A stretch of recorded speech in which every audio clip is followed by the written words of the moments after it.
மேலே கொண்டு போகணும்னு சொன்னால் இதுக்கு ஒரு முதல் கட்டமாக ஒரு தீர்வை கொண்டு வரணும்.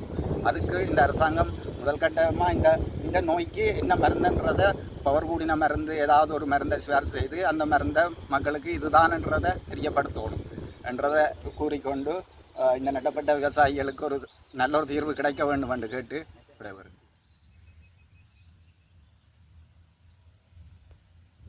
இப்படி வைக்கலாம் இருக்கு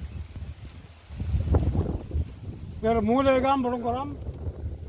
நாங்கள் வந்து கலவெடுத்திட புளியம்புக்குனா தவத்தாராயிருப்பு புளியம்புக்குற சமநிலை சேவை நிலையத்தில் பயிர் செய்து வருகிறோம். எங்கள் தவத்தாராயிருப்பு கிட்டத்தட்ட 3000 ஏக்கர் நிலப்பரப்பு உள்ளது. கடந்த வருடமும் இந்த மடிச்சு கட்டி நோய் என்றது வந்து பாரிய சேதத்துக்கு உட்படுத்தி நட்டம் ஏற்படுத்தினது. கிட்டத்தட்ட எங்களோட வயல் நிலங்கள் ஏக்கருக்கு 30 மூடை நெல் படிக்கக்கூடிய நிலங்கள். புழுன்ற தாக்கத்தால் வந்து 10 மூடை 5 மூடை என்ற ஒரு அளவில் தான் அறுவடை செய்யப்படும். கிட்டத்தட்ட ஒரு 15 மூடைக்கு மேலே அடிக்கைகளை தான் லாபம் வரும். அந்த அதுக்கு மிஞ்சினா தான் ஒவ்வொரு மூடையும் லாபமாக வரும். 15 மூடை என்று சொன்னால் அது கையும் கணக்கும் சரி.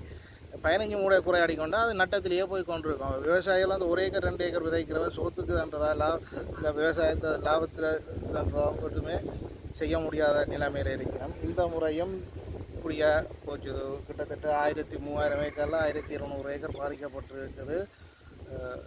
உரிய அதிகாரிகள் வந்து உரிய நடவடிக்கை எடுத்து இந்த நட்ட வீடுகளை பெற்று தரும்படி தாழ்மையாக கேட்டுக்கொள்கிறோம்.